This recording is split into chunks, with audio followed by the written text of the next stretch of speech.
natin yung kwan. Ito'y nangangamoy na ito sa sabihin hindi siya ano na siya kumbaga sa itlog Pinoy na hindi na siya sinalang ko to siya noong 16.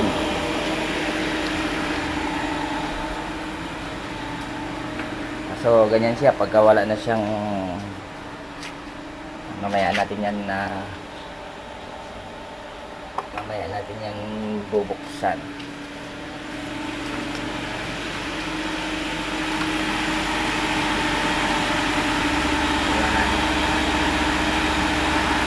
Ganyan malalaman natin sila kung sila ay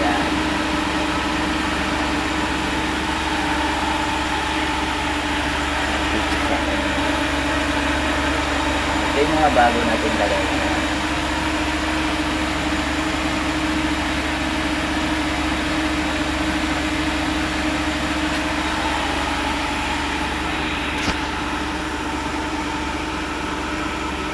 Sana makapagpisa. Abangan natin guys yung hatching nila kung sakali, baka sakali magpisa itong isa na sinalang ko siya ng